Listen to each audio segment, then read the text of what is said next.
So, what are we looking at here? Okay, let me tell you. First of all, my name is Joseph Wennberg, and this is one of my short stories we're looking at. It's called A Most Natural Man.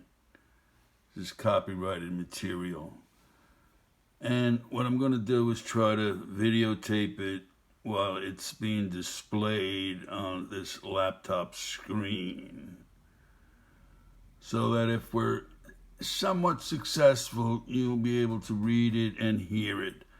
I don't know if it's going to get synchronized quite as well as I would like, but you may want to start reading it now, and then I will periodically advance the the story which typed on the page at what I consider reasonable intervals to allow someone to read the page, and then I will move on to the next page. Okay, so here we go.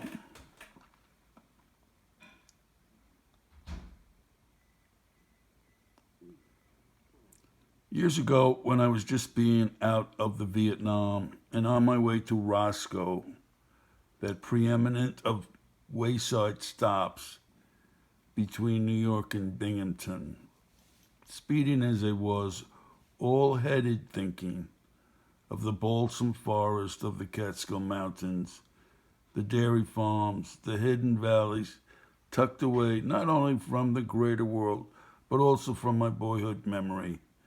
Not surprisingly that I should be pulled over and issued a speeding ticket. While the officer wrote up the infraction, I took the time to think back when pre-nom I would gather myself at a Willamette Creek camping ground.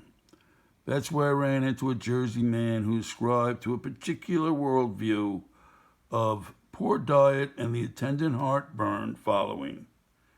He would sum his exposition with, "After a good meal, the lion sleeps." This man, we called him Red,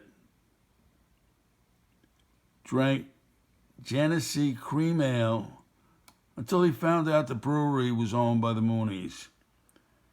He turned to Old Milwaukee, figuring at least he could save money buying the 16-ounce cans, and it didn't taste too bad either.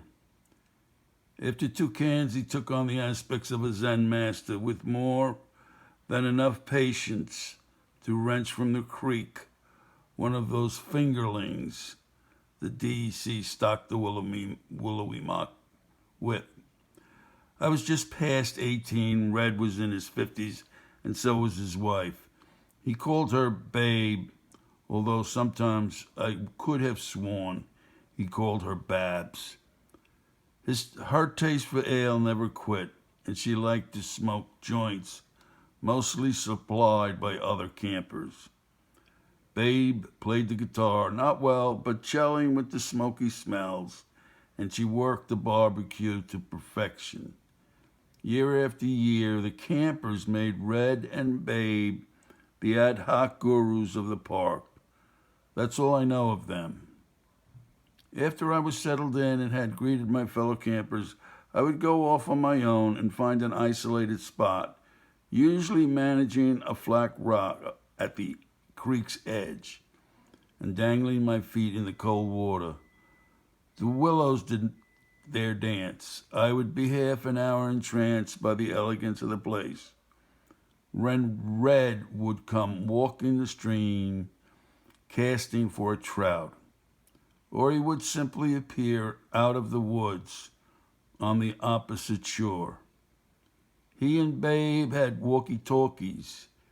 The scratchiness of the receivers would go off, and I could hear Red complain that the sun was bothering his eyes or that the flies were getting into his nose. Babe would sympathize with him, then go on about being in so-and-so's trailer, the people from Queens, and how the word was that the city was hot and damn humid, and they weren't getting no rain either. And as quickly as Red came on the scene, he would disappear. I would then go about my daydream, except for one time when I followed after him. He was standing upstream in a quiet pool when I saw his rod bend.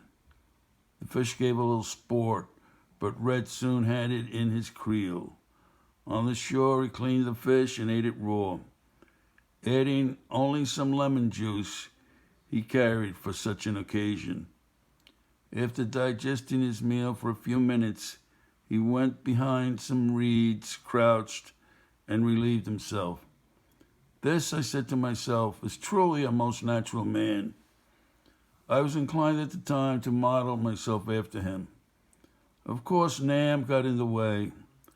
Lots of people came to the Willowee-Mac. Not like in crowds, I only see the Willowee-Mac looking backwards. The story ends with a good measure of justification.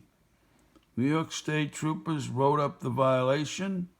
The Township of Liberty levied the fine. The end.